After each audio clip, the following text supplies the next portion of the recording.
tentang itkon, insya Allah itu menjadikan kita mantep lah. Orang-orang kemenak yang bisa baca kitab ya banyak. Tadi bacanya ya benar semua. Bahasa dikasih juga benar semua. Supaya orang tahu lah. Haji. Begini, kenapa saya milih tema ini, Mas? Semua orang Muslim pasti inginnya itu nggak tersiksa dengan hal-hal yang mengganggu. Mereka yakin bahwa Quran tidak mungkin kontradiksi, tapi faktanya ada ayat yang secara lahir itu kontradiksi.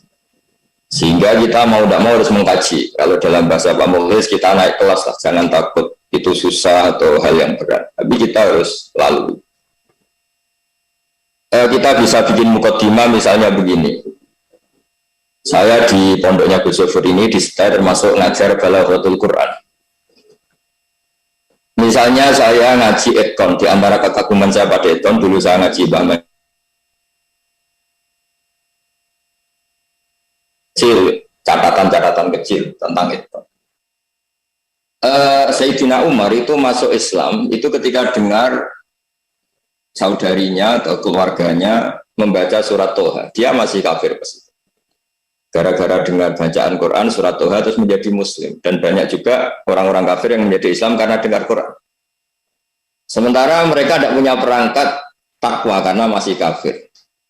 Dan Quran sendiri memaklumatkan hudalil muttaqin, manfaatkan Quran, yang ambil manfaatnya hanya mereka yang takwa. Kemudian di ayat lain disebut hudalin nas. Quran itu memberi petunjuk pada manusia, manusia yang takwa maupun yang enggak takwa bisa infial kalau dalam bahasanya Mutawalli Sya'rawi bisa infial, bisa kena pengaruh efek Quran. Lalu solusinya adalah ilmu balaghah. Kalau hudal linnas faktanya orang kafir menjadi Islam karena dengar Quran, berarti ilmu takin artinya itu iktifa. Ala hati qauli ta'ala sara bila taqikumul harra wal barda. Hudal ilmu takin wa ghairihim. Jadi banyak juga ulama yang mengebabkan ilmu takin di bab iktifa. Buktinya ada orang tidak mutakin tapi dapat ihtidak, dapat hidayah dari Quran, sehingga dimaknai lil muttaqin wa ghairihim, dianggap min babil iktifa. Ada juga cara pandang ulama untuk melihat kontradiksi ini lil muttaqin sama hudal linnas, bagaimana yang dikatakan Imam Shawi. Orang yang iman apapun faseknya dia itu termasuk muttaqin. Dia ittaqa a'lal manhiyat. Dia menghindari sesuatu yang sangat dilarang Allah, yaitu syirik. Jadi fal mu'minuna kulluhum atqiya. Semua orang mukmin apapun fasenya dia adalah orang yang takwa karena dia sudah menjauhi a'lal manhiyat yaitu syirik, dan dia melakukan a'lal makmurat yaitu iman. Sehingga dengan dengan definisi seperti ini, porsi seperti ini, kayaknya semua kita ini muttaqin. Meskipun ya banyak yang enggak percaya karena mungkin kita yang macam-macam itu, tapi bisa juga asyirka sudah melakukan a'lal makmurat yaitu iman. Hal-hal seperti ini dia harus punya nyali untuk mengungkapkan gimana ini ada hudal linnas, yang satu hudal lil muttaqin. Dari keresahan nyari jawabannya dari guru-guru kita, juga dari referensi, karena saya sendiri juga ngajar di BG yang notabene juga dipimpin, diamanatkan Bapak Mukhlis Hanafi oleh Bapak Quraisy, oleh Habib Ali. Saya juga sering diskusi sama Pak Arifin di BG. Dan saya tentu sebagai dia juga dengar banyak keluhan teman-teman santri yang masih mengkaji tafsir, mengkaji Al-Quran. Jadi saya mohon kajian-kajian balaghah ini diutamakan, bagaimanapun Quran ini bilisanin Arabiyyin mungkin. Misalnya juga lagi, misalnya kunu qiradatan khasiin. Kalau misalnya secara faktual itu tidak ada orang yang pernah jadi kera, ya sudah, lafaz itu dianggap kayak tasbih baligh dengan membuang wajah tasbih dan adat tasbih. Orang kalau terlalu jelek mungkin tidak lagi dibahasakan kal qirodah tapi qirodatan. Orang yang tidak terlalu ganteng mungkin masih dibahasakan kal komar. Kalau ganteng sekali disebut zaidun komarun atau zaidun samsun, itu sudah adat bahasa Arab. Kalau tasbih itu baligh, itu adat tasbih dan wajah tasbih dibuang. Berarti bisa saja kalau secara fakta tidak pernah ada periode orang yang dikutuk jadi kera, berarti kunu qirodatan khasiin. Recording in progress. Dari segi perilaku atau mentalnya mental qirodatan khasiin, dan wajah tasbih dibuang, adat tasbih dibuang karena untuk meningkatkan kualitas balaghah atau baligh. Demikian seterusnya, sehingga kita tidak akan menemukan kontradiksi dalam Al-Quran. Di sini karena pakai kitab ya, saya termasuk pengagum kitab Itqan, dan memang saya milih Itqan karena ya di semua pondok diajarkan, dan milih khususnya bab ini memang yang benar-benar harus ada yang memulai mengkaji ini. Di sini diceritakan ada seseorang datang, ini karena tadi dikatakan Pak Mukhlis acara ngaji, ada orang datang ke Ibnu Abbas. Orang itu bilang, ra'aitu asya'a takhtalifu alayya minal Qur'an. Saya melihat sesuatu banyak, hal banyak yang ternyata itu berbeda-beda. Faqala Ibnu Abbas ma huwa, terus asyakkun qala laisa fi syakkin walakinnahu ikhtilafun. Terus hati makhtalafa alayka min dalik. Kemudian orang itu ditanya, apa kamu ragu Quran? Enggak, tapi saya janggal karena banyak yang ta'arud atau tadurub tadi dalam bahasa Pak Mukhlis tadi. Terus qala asma'u wa yaqul summalam takun fitnatuhum illa anqal wa rabbina ma kunna musyrikin. Ada orang ketika ketemu Allah masih bisa nipu, ya Allah saya tidak pernah musyrik. Sementara di ayat lain diterangkan wala yaktumuna wa haditsa, bahwa orang ketika di depan Allah sama sekali tidak bisa bohong. Ada ayat fala ansaba bainahum yauma idzi wala yatasaalun. Ketika menghadapi hisab mereka saking sibuknya tidak bisa saling tanya. Tapi ternyata ada ayat lain yang mengatakan wa aqbala ba'du ala ba'di yatasaalun. Ada periode di mana saling tanya. Jadi kemudian itu mengganggu si Sa'il tadi. Bagaimana itu? Terus jawab, tadi seperti yang dikatakan Pak Mukhlis, ada periode di mana saking sibuknya mereka tidak saling tanya, tapi ada periode mereka saling tanya. Ada periode yang di mana nasab itu tidak ada pengaruh sama sekali, tapi ada momentum, ada hal-hal tertentu yang nasab. Itu dengan dijawab seperti solusi Pak Mukhlis tadi, dia tidak makan nasi di waktu ini, mungkin makan di waktu yang lain. Itu di sini disebut finnaf khotil ula, itu orang masih bisa bohong, finnaf khotisaniyah tidak bisa. Jadi dijawab pakai waktu. Lalu saya sebagai kiai yang nekuni di pesantren juga selalu nunggui santri. Memang paling enak menjawab ikhtilaf seperti itu memang ilmu balaghah. Satu, rasa kita sebagai manusia itu kan sama ya, di Arab maupun di Indonesia semuanya sama. Saya kalau nyontohkan di santri-santri itu, ini contoh lucu tapi yang mudah difahami. Itu kalau orang dilangkai temannya dulu ketika kita di pondok, kalau dilangkain temannya baru kaki atau perut, masih saking mangkalnya orang itu bilang kayak kera gitu, karena tidak punya akhlak. Tapi kalau kita dilangkai kepala kita itu saking mangkal kita bilang dasar kera gitu. Jadi tingkat mangkal yang serius itu wajah tasbih dan adat tasbih sudah dibuang. Sama, ketika Allah menganggap orang kafir sama sekali nggak mau mendengar kebenaran, dikatakan sumun, bukan lagi kasumi, bukmun, bukan lagi kal bukmi, umyun, bukan lagi kal umyi, karena saking mereka nggak mau mendengar kebenaran, nggak ngomong kebenaran, juga nggak mau sumun, ya dia nggak pernah ngomong kebenaran, juga nggak pernah mau mendengar, juga nggak pernah mau melihat. Nah, hal-hal seperti ini menjadi kita tidak perlu berdebat, apakah pernah ada periode orang dijadikan kera. Nah, kalaupun ada kita ngikuti, semua orang yang musihu itu tidak sampai hidup 3 hari. Berarti tidak pernah ada periode kera yang mashu, yang hasil tadi, yang hasil mashu dari manusia, itu hidup. Karena setelah 3 hari mati. Berarti ya hakikat kunukirotatan khasin. Kalau fakta itu nggak ada, kita masih punya solusi itu tasbih balik. Sehingga kata kalkiroda dibuang. Atau kiroda mental mereka, atau hati mereka, dan sebagainya, dan sebagainya. Tapi apapun itu saya mohon semua pencinta Quran kita mengkaji, mau belajar, mau mendengar. Lalu tadi juga disidang Pak Mukhlis Uni Rasem itu, saya pernah menulis dokumen Rasem Utsmani dari berbagai perpustakaan di Mekah maupun dari Yaman yang memang benar-benar bentuknya Rasem Utsmani ditemukan zaman Sayyidina Utsman. Memang kan ilmu-ilmu yang mungkin sudah nggak dikaji itu ya fihi rijalu, ya ada orang-orang yang masih mengkaji. Misalnya orang sekarang mungkin janggal ya, walam yakul lahu kufuwan ahad, misalnya ada saja di antara qori sab'ah yang membaca kuf'an atau kufuwan. Karena setelah Imam Khalil bin Ahmad Al-Faruhidi itu menulis hamzah dengan Rasul Ain. Puan itu ditulis pakai wawu kok dibaca kufan. Juga sebaliknya yang ada hamzah ternyata agak dibaca. Nah ini memang saya juga agak bisa membayangkan kesulitan Pak Mukhlis dan kawan-kawan di Lajnah Pentasfeh. Bagaimana mungkin kita menulis Rasm Utsmani sementara kita tahu hamzah itu tidak ada. Hamzah yang Rasul ini tidak ada karena orang Arab itu bilang ja'a umruun, niatnya hamzah ala suratil wawi, bilang ra'aitu imro'an niatnya alif, niatnya hamzah suratil alif, maratu bimri'in niatnya itu hamzah ala suratil ya.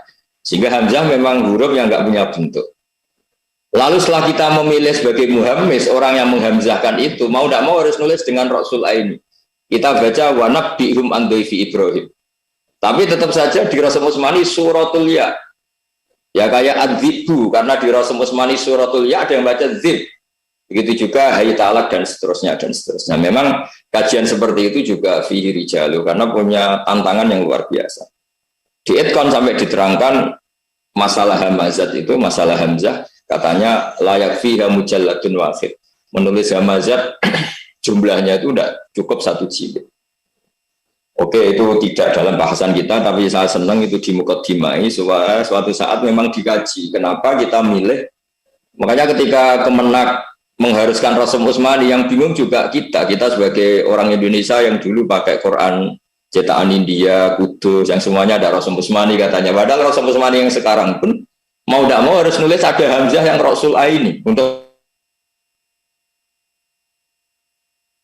yang mau tidak mau kita menghilangkan.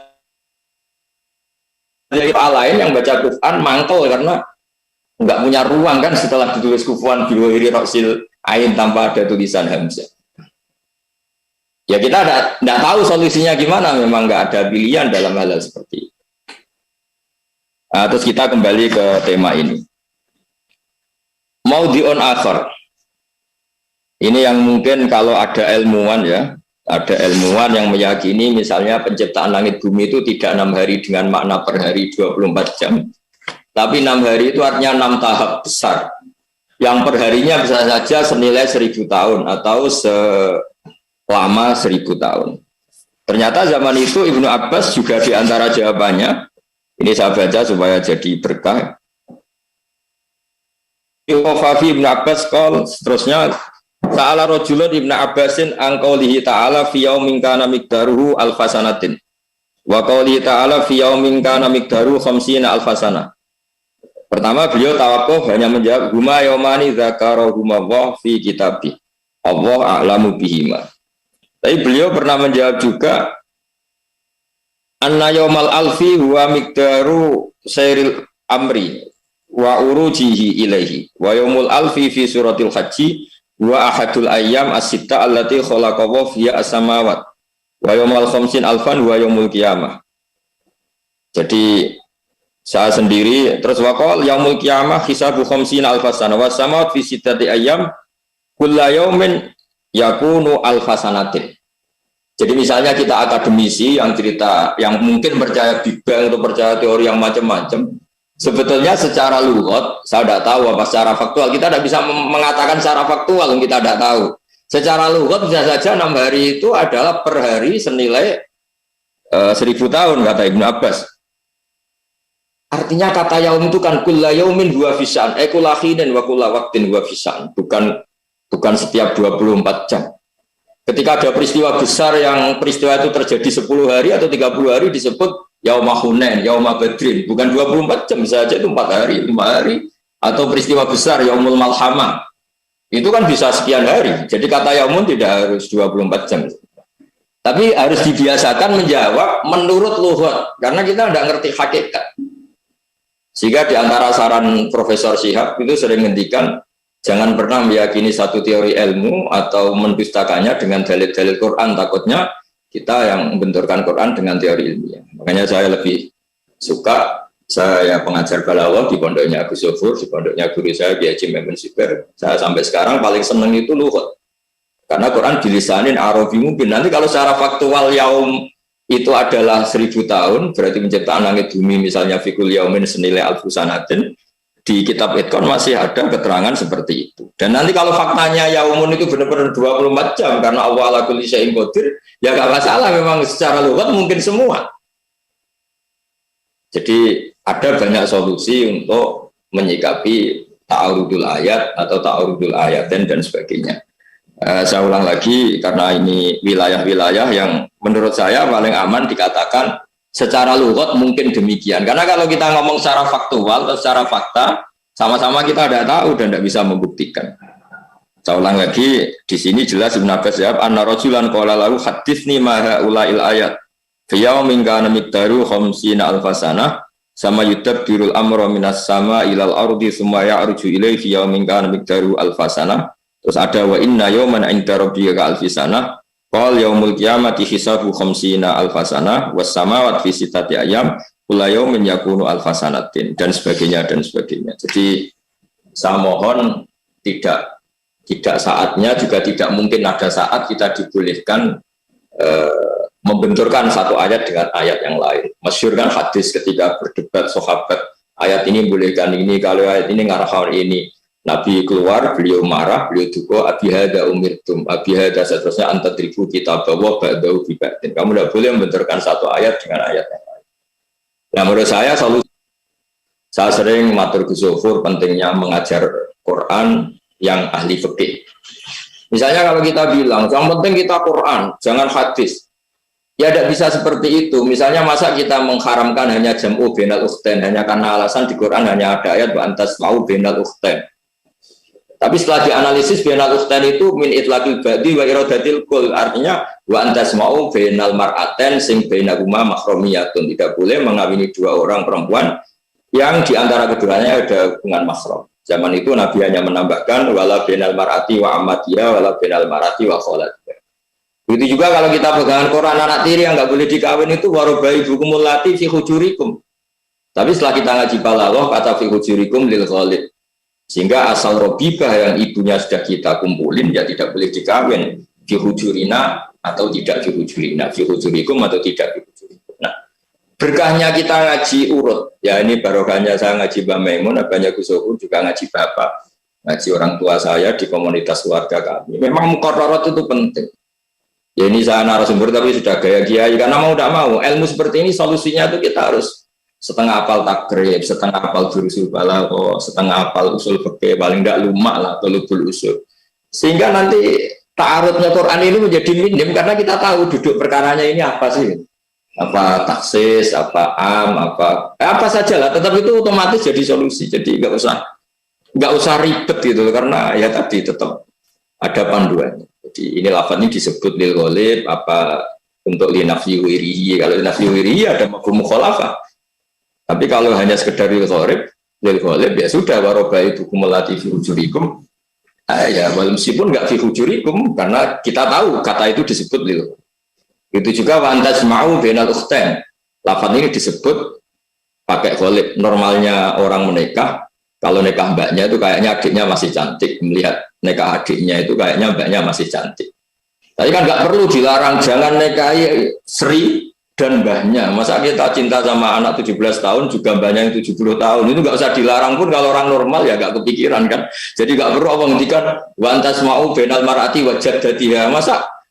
Masa iya gitu. Jadi kalau bainal ukhtain ya masih agak-agak gimana. Kalau di Jawa kan ada munggahi, ada ngeduni. Mbaknya mati mungkin ada orang tertentu yang matur nuwun gitu, ada mbak karena bisa ngeduni adiknya, makanya itu disebut wantas mau bainal ukhtain karena normalnya orang hanya tertarik bainal ukhtain bukan bainal mar'ati wa jaddati. Tapi filosofi pelarangannya tetap semuanya dilarang. Al jam'u bainal mar'ah wa kholatiha wa ammatiha wa la bainal mar'ah wa jaddatiha dan seterusnya dan seterusnya. Jadi saya mohon semua pecinta Quran seperti yang dikatakan Pak Mukhlis tadi, jangan takut mendiskusikan hal yang susah. Bagaimanapun harus kita lalui sebagai bentuk cinta kita pada Quran supaya tidak ada lagi orang yang anggap Quran itu ada tanakut, ada tadorub, ada dan sebagainya dan sebagainya. Saya kira demikian. Mohon maaf. Assalamualaikum warahmatullahi wabarakatuh.